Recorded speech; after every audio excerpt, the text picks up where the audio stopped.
Hello guys, welcome back my video.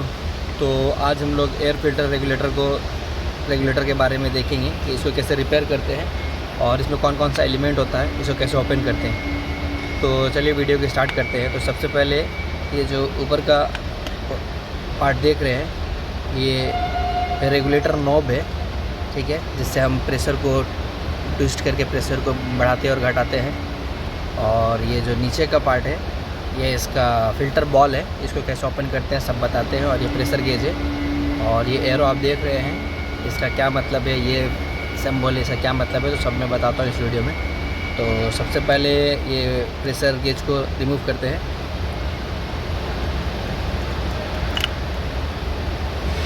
और ये आप देखिए, ये फ़िल्टर है, ये फ़िल्टर का सिंबल है। और ये आपको दिख रहा होगा, ये रेगुलेटर का सिंबल है। और ये आपको एरो दिख रहा होगा, तो ये आउटपुट है। इधर से इनपुट करेंगे, कोई भी एयर को इस जगह से इनपुट करेंगे, एयर सप्लाई को, और इस जगह से आउटपुट करेंगे।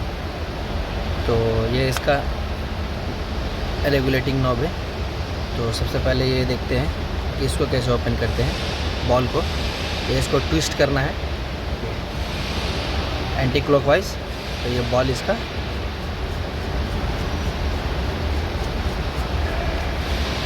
रिमूव हो जाएगा। और देखिए, ये अंदर में आपको ये एक लॉक दिखेगा जो करके फ़िल्टर को लॉक करके रखता है। तो इसको भी आप एंटी क्लॉकवाइज घुमाएंगे, ये ओपन हो जाएगा।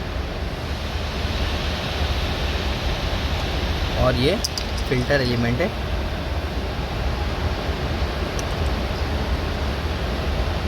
और ये ऊपर वाले नोब को फुल एंटी क्लॉकवाइज घुमाएंगे। उसके बाद ये थ्रेड जो दिख रहा है, ये भी ओपन होगा। जब फुल एंटी क्लॉकवाइज हो जाएगा तो फिर थोड़ा सा फोर्स लगा करके इसको घुमाएंगे, तो ये खुल जाएगा।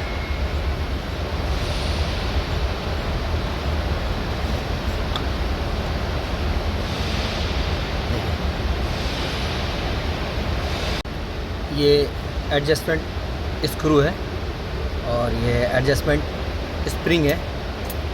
और देखिए, ये अंदर में एक डायफ्राम होता है,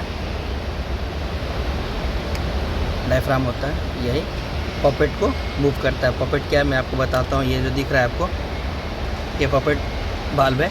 तो इसको रिमूव करने के लिए ये नीचे से इस पार्ट को ट्विस्ट करेंगे, तो ये भी रिमूव होगा। ये पॉपेट स्प्रिंग है और ये पॉपेट वाल्व है।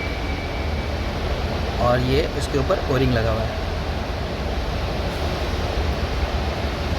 तो इसमें ये पोर्शन होता है, इधर से ये एयर का प्रेशर इनपुट होगा। और जैसे हम ट्विस्ट करेंगे तो प्रेशर को हाई करेगा, तो आउटपुट मेरा हाई, स्प्रिंग मेरा दबेगा तो प्रेशर हाई होगा, फिर आउटपुट मेरा हाई प्रेशर मिलेगा। तो चलिए इसको वापस से लगाते हैं।